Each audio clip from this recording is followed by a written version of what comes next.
All right, so before we get started, I want to remind you that after this message tonight, Brianna and I are going to do a Q&A with you guys about relationships. Now, some of y'all misunderstood my thing last week about questions.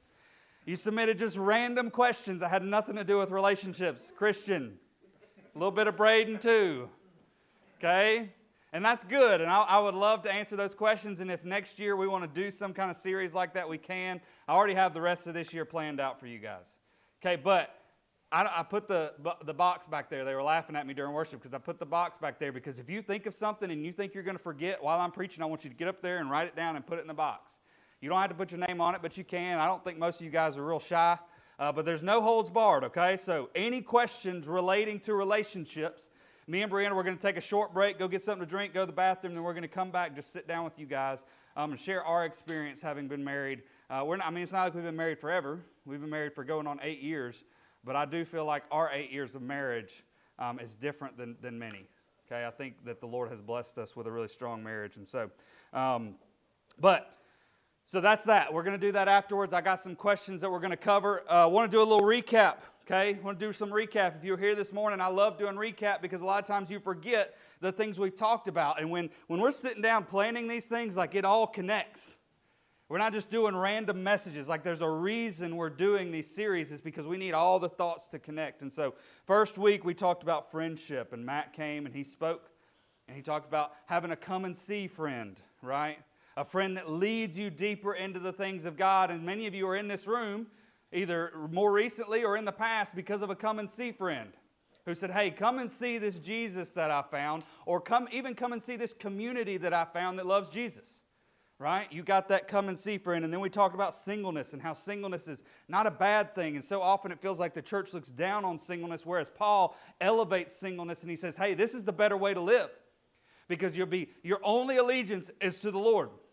You don't have to worry about keeping somebody else happy. You don't have to worry about giving your time to them. It's you and the Lord, and you can do mighty things for God. But it's about how you steward your singleness, because we all have periods of singleness. Even if eventually we get married and we no longer have those seasons, some of you may or may not. It's a call from God to live that life faithfully, okay? We talked about dating and how when you're dating, you're not married. I don't know if y'all hadn't caught that yet. I'm a passionate believer. When you're dating, when you're engaged, Christian and Rebecca, I don't care if it's the day before. You're not married if you're dating. So don't act like you're married if you're dating, okay? And especially because here's the thing, you have not made a covenantal commitment. You have not stood in front of each other before God and before man and made a covenantal commitment saying, I will live faithfully and I will live in fidelity with you for the rest of my life. If I don't live up to that, may I die. That's what this covenant is. There's no way out of a covenant. Now, the state, they want to give you all kinds of legal ways out. That's not what I'm talking about. I'm talking about God's way. Okay? If you haven't made that covenant, you're not in that relationship. You can be moving towards it, but there's still a level of respect that you need to have for the marriage covenant. And then last week, we talked about what it means to be a godly wife, because I'm such an expert on that. I was told I was very gentle last week, which is nice. I don't get that comment very often, right, Lydia? I wasn't too mean. But last week, here's the thing, and you guys most of y'all know it's coming, okay? Y'all are putting a lot of pressure on me, like I got to, really just nail down on y'all. Last week I wanted to talk hey, women, what it means to be strong is not what the world says it means to be strong. You don't got to wear a pantsuit and be a CEO to be a strong woman. It don't matter what you do with your life. Like Brianna is a strong woman. You just saw her come up here and share something I had nothing to do with. Right? A lot of times people think because I'm a pastor or whatever, I'm, help. I literally had nothing to do with what she said. She said, I have something, and I said, okay. Because deep down I trust her, right? And so, you don't have to be some big career woman to be strong. Strength is about your inner self, right? It's about what is your resolve with the Lord. Do you trust Him? Are you strong in spiritual places? Are you a powerful woman of God, not just somebody who's trying to be what other people expect them to be? Right? You can be that woman in a pantsuit as a CEO and be a powerful woman of God. But you can be a stay-at-home mom who doesn't have a paycheck and who doesn't leave the house most days and be a powerful woman of God. That's what strength is. And so we talked about Proverbs 31, which I've heard so many references to this week. Gratefully, y'all were listening to that. But this Proverbs 31 woman, she's resourceful, she's valuable, she's trustworthy, she speaks highly of her husband, and she is strong. And it doesn't matter about what the world thinks, it's about the way she lives her life, handles her family, and approaches God. Okay, so that's what we talked about last week. And so this week, guys, buckle up. Because not only do I not feel the need to sugarcoat things for y'all, I have to be nice to the ladies or Brianna's going to be mad at me. I don't have to be nice to you. I'm going to be very forward with you guys because ultimately I think most of it's y'all's fault. I really do. Okay? I'm going to explain why that is. But if you have your Bibles, let's jump right in. Would you raise them with me? There we go. We're starting to look a little better, guys. Here we go. All right, say it with me. This is truth. This is life. This is God's Word. Let's open it together. All right, turn to Ephesians 5. This is where we were last week. Okay? Ephesians 5. See, here's the thing is men for ages have treated their role in the household like they're just a boss. Like they're the boss of the house. Right? If you've ever been to a really traditional church, you can tell what their theology is by the way the men and women interact. Okay, you know those guys like the husbands or the dads or the man in the family, and they're just kind of like the domineering one. Like what they say goes. Nobody asks any questions, right? They're just the one in control. So for ages, men have treated this position more like it's a boss than it is a spiritual leader. And some of you, maybe you saw this in your parents' marriage. Okay, maybe you saw this in your parents' marriage. The only time maybe you heard from your dad or the husband or whatever your situation may be is when they had to put their foot down about something, right? They really didn't talk to you other than that. They just kind of came in, said what the verdict was going to be, and then went on about their business. But this is not what Scripture has in view. And so just following the passage from last week, you remember we talked about wives submitting to your husbands and how that's not like a slavery kind of submission. That's like an honoring in submission. Because if you look back a couple verses, it tells us all to submit to one another. And so there's some level of just honor and respect that comes that we should all be submitting to one another. But that wives, really, it's an honor thing. Like they're not the slaves.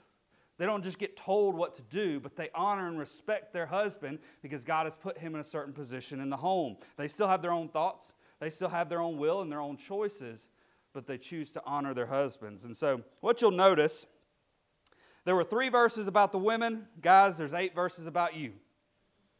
What does that tell you? Paul had a lot more to say about what it means to be a man or what it means to be a husband than he did a woman because your role is important. Ephesians 5, verse 25. Husbands, love your wives as Christ loved the church and gave himself up for her, that he might sanctify her. Listen to this. That he might sanctify her, having cleansed her by the washing of the water with the word, so that he might present the church to himself in splendor, without spot or wrinkle or any such thing, that she might be holy and without blemish. Okay, what you got to realize, he's talking about the church, but he just told you, treat your wives like Christ treat the church. He washes her with the water of the word, and he's going to present her to the Father. Verse 28, in the same way, husbands should love their wives as their own bodies. He who loves his wife loves himself. And so here's the deal, guys. You are called to love your wife, future wife, right? Not all of y'all are married, but unless you have like this idea of singleness forever, right? It's cool if you do, right? That's elevated. But most people want that kind of relationship. And so maybe you're not in that place right now, but you still need to listen. Because your job is to love the woman in your household, your wife, like Christ loved the church. What do we know that Christ did for the church? He died for her, right? He gave up everything for her. And that's a big responsibility. This is all about selfless love. Selfless love. See, that's a love like Jesus, that he gave up himself for those who've sinned against him. That's a love that forgives. That's a love that cares. That's a love that's patient. That's a love that's kind. And see, here's the thing, guys. You got to understand this. Because you're going to be really tempted to say, well, I'm a better husband or boyfriend or fiance than that guy. You're going to be really tempted to get into the comparison game. What's the sense of comparing one flawed person to another flawed person? There's no sense. That's not your standard. Scripture just said your standard is how Christ loved the church, which is perfect love. And so that's what you compare yourself to day in and day out. You're not comparing yourself to other people. You're comparing yourself to Jesus. And that ought to humble you, but that also gives you a goal to strive for. See, what you'll notice is that Paul, in his account of how you should love your wife, he actually tells you that you're going to have to give an account for her. And I kind of talked about this a little bit last week. But you notice he says, hey, Jesus, he washes the church, but then he presents the church to the Father. Men, if you ever end up married, one day you will stand before the throne of God. This is my belief. One day you'll stand before the throne of God. Just like Christ presented the church to the Father, you will present your wife to the Father, and you will answer for how you stewarded your household. You will answer for how you treated a daughter of the King. Like you don't get off free. Like this is how big of a responsibility it is for you. Is you're going to go because you become there's this miraculous thing, two become one, and one day you will stand before God Himself and say, here's how I treated her. You're going to have to answer for the good, the bad, and the ugly, right? And so the way that you talk to her, you have to give an account for. The way that you treat her, you have to give an account for. If you're abusive, emotionally, physically, you have to stand before God and give an account for that one day. This is a big deal. Your role is so important. Like you will have to, I can't figure out how to get you guys to wrap your minds around this. Literally, you will stand before the throne of God and answer for the way that you talk to her. That you think nobody knows about. When you disrespect her, when you demean her, you will stand before God and answer for that one day. Like you have responsibility here and you will give account for it. If you're cruel or if you're harsh on them, you will give an account for it. You will stand before Him for every decision you make in that relationship. Because He puts you at the head. He puts you in charge. And so the buck stops with you. See, you have been entrusted with something so beautiful. Remember last week we talked about how a Proverbs 31 woman is more precious than jewels?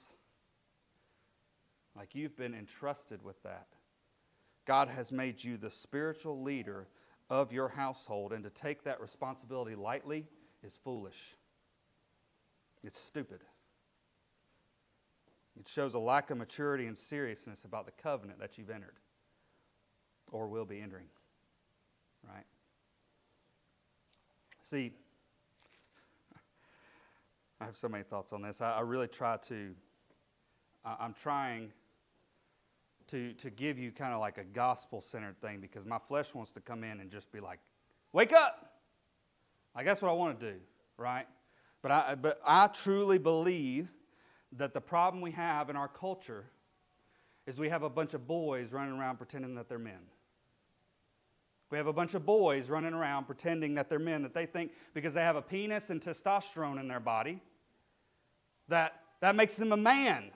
No, that makes you biologically male. You have to earn the right to be viewed as a man.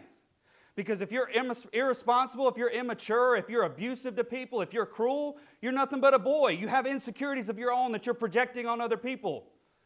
Right? And so our biggest problem, I believe, is that we have a bunch of boys pretending to be men, trying to do men things when they're not prepared. See, what makes you a man is strength through love. Right? It's not strength through force. It's strength through love. What makes you a man is maturity.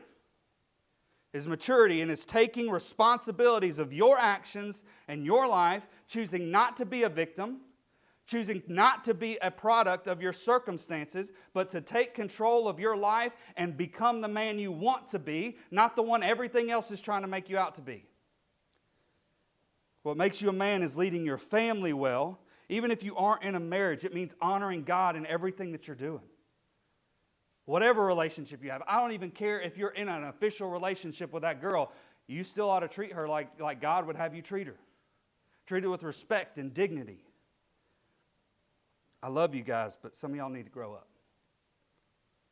And this is not just you in this room, this is your generation. It's my generation too. I got boys that are my age that still don't get this.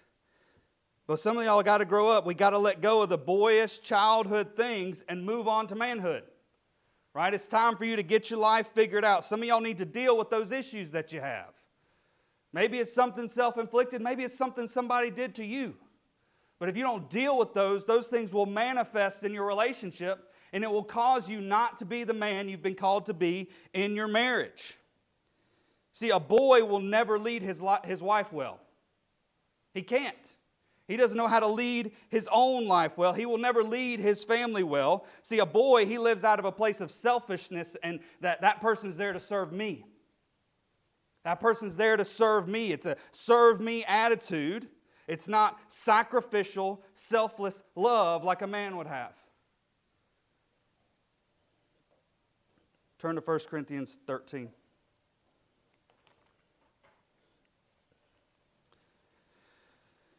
Our culture lacks leadership from godly men. See, we have leadership from men. And we have leadership from boys, unfortunately.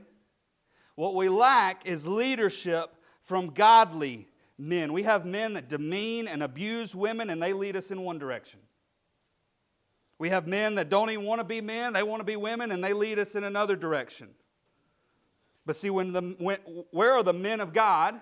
Men who claim God, going to stand up and show the world what it looks like to be a powerful man of God who leads with strength and sacrificial love, not a self-serving attitude. They serve through compassion and care and not just strong will, and they're not just stubborn. 1 Corinthians 13, verse 11. When I was a child, I spoke like a child. I thought like a child, and I reasoned like a child. But when I became a man, I gave up my childish ways. See, what you got to realize, the cool thing about this, because you may not have even noticed this yet, this chapter is the most famous chapter about love ever.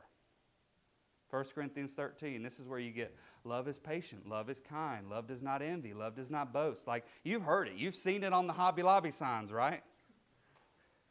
This is the most famous passage about love, and in the midst of this, now remember, the chapters weren't there when he wrote it, but this is one continuing thought for Paul. He's saying, look, in the midst of learning how to love truly and rightly like Jesus, he's like, when I was a boy, I acted like a boy, but when I became a man, I put aside the boyish things. Like, I quit being a boy when I stepped into manhood, and he's trying to show us, like, hey, the way to manhood is to exemplify the love of Christ the way that you should. It's to live a life of love that your love looks like Jesus, not like the world tells you love should look like. He's saying this is how you become a man. But you've got to realize that as the man in the relationship, you bear so much responsibility.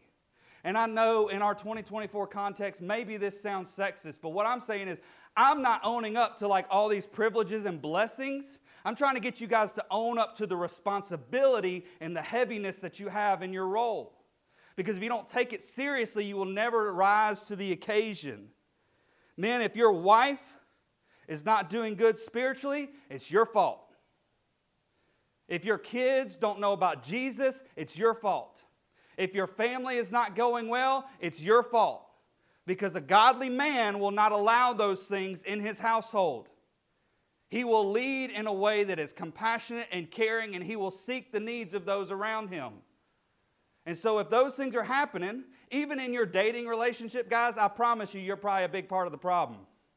You haven't entered that covenant yet, but you know what? You're probably part of the problem. Maybe you haven't taken that role seriously either. But see, if your marriage is crumbling and it's not centered on Jesus, that's on you. That is primarily on you. It is not primarily her fault, no matter what's happened. It's primarily on you. See, so many men, when they hear this, they want I make the decisions. I wear the pants in this house, right? They want that.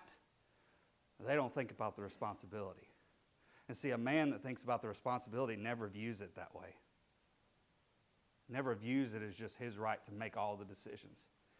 He sees it as something that cost him his own personal desires, sacrifice for others. And see what this really means, like I said earlier, is the buck stops with you in your relationships. Even if you're dating, the buck stops with you. You're not her spiritual leader yet, but you can certainly do damage. The buck stops with you. And here's the thing, guys. I know because I'm talking to a range of ages here. Some of y'all just graduated high school. Some of y'all been graduated for a while. Some of y'all really, I don't say this in a bad way. You really just aren't ready to grow up. And that's okay as long as you acknowledge that and don't pretend to be something you're not. But some of you guys, I know, you're nobody's ever talked to you this way before. That's what I know about your generation, is nobody's ever talked to you this way before. For most of you in this room, nobody has ever said it's time to grow up, be a man. Because you don't have good spiritual men leaders in your life. Because it's just, we're suffering in that way in the church. But I'm trying to call you higher, because if you want to be a man, I want to push you and show you how to be a godly man. But see, you can't be a boy and then try to go out and find you a godly, powerful woman. It don't work that way. I've seen it happen time and time again. And you know what? The wives, they always think that they're going to bring their husband up, and he always drags them down. You can't, remember what I talked about a couple weeks ago? If you want to be a better person to date, you need to be more like Jesus. If you want to be a better person to marry, you need to be more like Jesus. You need to grow up and mature. And some of y'all don't want that, but some of you are ready to move on to that. Now, I do have, maybe it feels like I've had a lot of opinions so far, but I do like to sometimes just kind of close this for a second and talk from a place of opinion. I want you to know, I'm about to give you my opinion. Okay? This is not something I got out of Scripture. This is my opinion.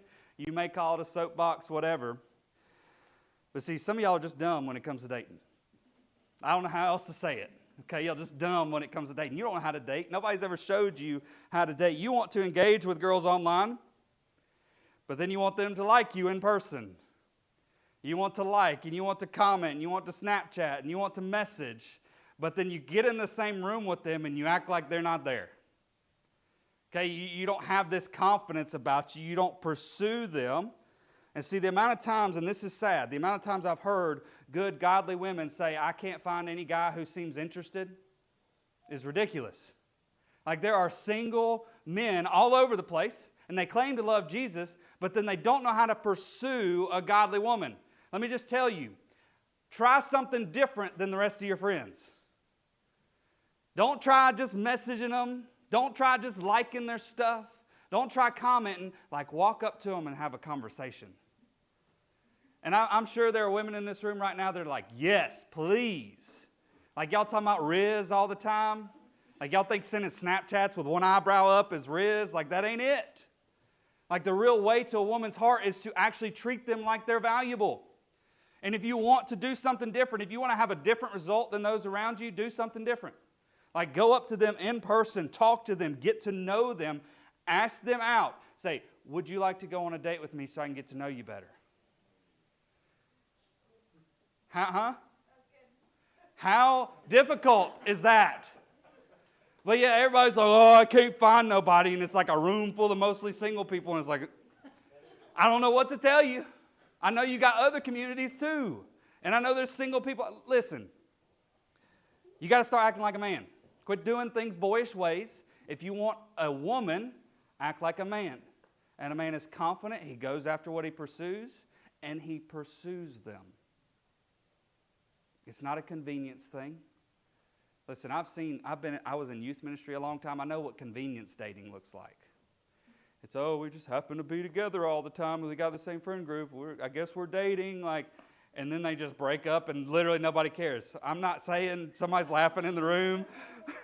I'm just saying it's happened to people in the room. But do something different. You realize the effect it would probably have on whoever you're talking to if you walked up and had a real conversation with them. Like, you got to do something different. Like, get out of this text space where you're sliding into DMs and stuff. Like, seriously, just walk up and talk to them. Because a godly man is going to be confident, he's going to know what he wants, and he's going to pursue it. So that was a soapbox. Sorry about that. I'm going to go back to the Bible now. Back to Ephesians 5. Ephesians 5. Which one is that? There we go. See, after Paul talks about how one day you're going to present her to the Father, he goes on to tell you how you're expected to love her. All right, so he said, hey, one day you're going to stand before God and you're going to present your wife to the Father, much like Christ presented the church to the Father. But then he says you need to know how to love her. So let's read Ephesians 5, we'll start in verse 28 again. That was the last one we read. In the same way, husbands should love their wives as their own bodies. He who loves his wife loves himself. For no one ever hated his own flesh, but nourishes it and cherishes it, just as Christ does the church, because we are members of his body. This is where you get the famous passage. You've probably heard it in weddings before. Therefore, a man shall leave his father and mother and hold fast to his wife, and the two shall become one flesh. This mystery is profound, and I'm saying that it refers to Christ and the church. However, let each one of you love his wife as himself, and let the wife see that she respects her husband. I mean, you're to love her like you're loving your own body. You're to love her like you're loving your own body, and you would not do something like bad to your own body. You would not let your body wither away. Don't let that relationship wither away. Right? You would not demean your body. You would not punish your body. Don't do that to them. Right? Treat them with respect and care. You got to think about how Jesus loved the church. He gave up everything. He gave up his life. He died when he didn't have to. And you are ultimately called to do the same. You don't have to turn here, but I think back to the story of Adam and Eve in the garden, right? Does anybody remember what the curses given to Adam? There were two curses given that day. The one to Eve was pain in childbirth, right? And that her son and the serpent would be butting heads until the end of time. But what was the curse given to the man? He would have to work really hard. Guys, your job is to work really hard. It's not always for money. It's not always for money. See, part of the primary responsibility you have is to be the provider and the protector. The provider and the protector, because God has made you in a unique way. But what you didn't hear me say is I didn't say you have to make the most money. Okay, that's a worldly thing. That's a flesh thing. That's a pride thing. If you're worried about making more money than your wife, you got your head in the wrong place. All right? I didn't say you had to make the most money. But what I meant was, let's say you're in a moment and you're struggling. You're struggling to pay bills. Guess who gets the second job? You do. Guess who wakes up at crazy hours of the night to go to work so that you can take care of your family? That's primarily your responsibility. Doesn't mean your wife can't do it too, but if it comes down to you or her, that's your job. Your curse is to work. Your curse is the one to do the crazy things to provide for your family. It's to get up in the middle of the night, right? I told the story last week where the smoke alarm went off, and who's the first person out the door? Do you think it was Brianna? No, because that's not her job. My job is to love her like I love my body, and if there's somebody out there, which it was a smoke alarm, so there wasn't nobody out there, but if there was somebody out there that's going to take somebody's life, let him take my life first, because I lay my life down for her. We had times over the past years, because being self-employed, working at a church is hard, where we had to have multiple jobs. There was a time where I had 5 different jobs. Also, we could make ends meet. And as soon as I could let Brianna stay home, which is what her heart wanted, even though it was probably a little too soon, probably could have used that money that next year. As soon as we could do that, I did that, and it didn't matter what I had to do beyond that to make it happen. Because I'm the one that's been given the role to serve and to work my tail off. Men, you should be worn out at the end of every single day. It don't matter if you got off work at 5. Like, there's more that can be done for you to cherish and care for your family. Like, you should be whipped at every single day, and you shouldn't be able to stay up till 2 o'clock because you're so exhausted from pouring yourself out for those that you love. You are the first and foremost one called to sacrifice yourself for your family. It's you. And then if you've done everything that you can, then the rest of your family can pick up the slack. You're the head in the relationship. Not only do the privileges come, but so do the responsibilities and the work. See, marriage is for men. That's why I'm spending so much time tonight talking about what it means to be a man, because marriage is for men. If you want to know how to be a husband, you got to start by being a good man. See, a lot of you guys, maybe you're single, maybe you're not married yet, like, you can't work on being a good husband yet. Because you ain't got in and figured out how you're going to screw it up just yet. But you can work on being a good man. You can lay aside the boyish ways. If you aren't ready to give up those boyish things, you're not ready to get married. So let this hurt a little bit. The amount of times that I've seen men, boys, whatever, they want to continue their life of staying up super late, having a crazy schedule. And one of the biggest things I've seen that have wrecked relationships, and I mean, even early on, like, I've never been a gamer, but I remember, like, Zach and Dawson were kind of giving up the games when they first got married. It didn't last real long. But, like, guys, here's what you don't get to do. Just going to be real honest with you. You don't get to go to work, come home and get on that game console. You don't get to go to work, and you don't get to stay up till 2 o'clock in the morning, have to wake up at 6 o'clock to go to work, then you're grumpy the next day, and then you take it out on your wife. And you don't get to do those things. Like, you got to give up the boyish things. Games, staying up late, going out at all kinds of crazy hours, they provide nothing for your life. You think they do, but they don't. All they do is stop you from progressing into manhood. Okay? And so, like, you've got to give up the boyish things, because before you can be a good husband, you got to be a good man. And being a good man means you're disciplined. It means you have self-control. It means you're patient. It means you're kind. You're strong through compassionate love. That's what being a man is. And so if you come home and you're married and you're still gaming, and then your wife's still left wanting more emotionally, you're in the wrong. Maybe you have kids one day. You come home, you're still playing games. I'd love to see you try to keep playing games after you have multiple kids. There just ain't no time, right? But people try. People do. They're always neglecting their responsibilities. They're always neglecting their wife or their kids to do those things that's selfish and just for them. It's not good for your marriage. It's not good for your relationship. And here's the thing, like, this is why I really don't want to, like, condemn you. If you're not ready to become a man, that's okay. You guys are young. Some of you guys, though, I know you're ready, but you're trying to hold on to the boyish things. Like the amount of times, I'm going to throw you under the bus, Christian. The amount of times I've told Christian he needs to get on a sleep schedule so that he can discipline his life.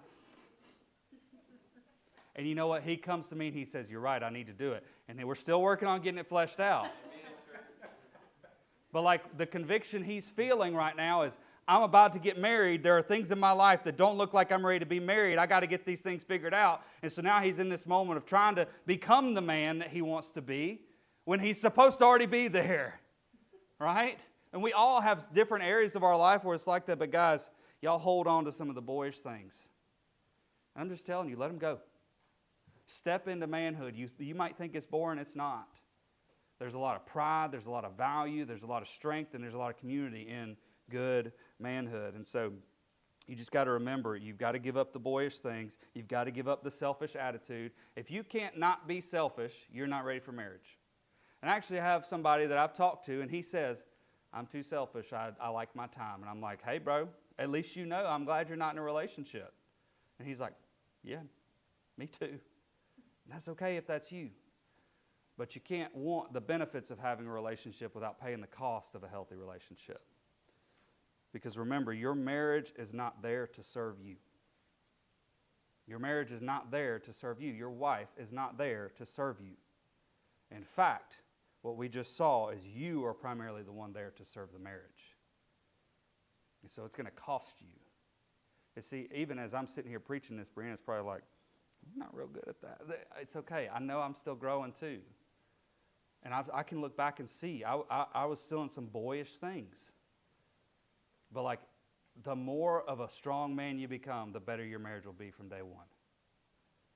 And if you want a long marriage, it's going to take a godly woman and a godly man working together to glorify God, love each other, and serve their family. So here's a great way to conclude this message, especially in conjunction with last week. Let's read verse 33 again. However, let each one of you love his wife as himself, and let the wife see that she respects her husband. You know what most men long for? Most men don't long for like the lovey-dovey. I don't need flowers. I don't need chocolates. I don't need a teddy bear on Valentine's Day. What I long for is respect. I long for Brianna to respect me and value me and my contribution to the house. But see, what Brianna wants is she wants to feel loved and cherished. That's just the way God's designed us. And I think Paul hit it right on the head here. Let each one of you love his wife as himself, and let the wife see that she respects her husband. If you were in a relationship and that was your focus, you'd have a good marriage.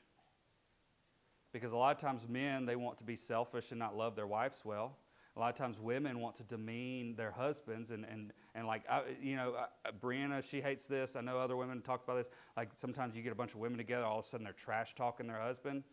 It's not a godly woman. And that's actually infiltrating their marriage, whether they know it or not. And so men want to be respected. Want to be seen that we're striving to be the men of God you've called us to be. And then women, they want to be loved and cherished. They want to be seen as more valuable than jewels. They want you to acknowledge how strong and beautiful and wonderful they are. And if they live it out, they truly are worth the admiration. But see, men, if you aren't a man worth respecting, you don't deserve the respect. And I'm not going to be mad if she's not giving it to you. Because if you're not a man worth respecting, you don't deserve it. And I blame you. I blame you for that. If you have not developed yourself, if you've not overcome the things of your childhood, if you've not taken steps towards discipline and strength in your life, you don't deserve respect. So you've got to earn those things. Being a man is something you earn. Being a boy is something that you are. As a spiritual leader of your house, ultimately it all comes back to you. That's what you got to understand. People want to argue about wives submit to your husbands and how that's sexist in 2024 and all that stuff. I ain't going there with you. What I'm saying is you got the responsibility of everything that happens in your household goes on you. You give an account for. You stand before God and answer for. And that's not something to be taken lightly. And so you got to ask yourself if you're truly ready for that when you find that girl and you decide to marry her, if you're really that man that's ready to do that.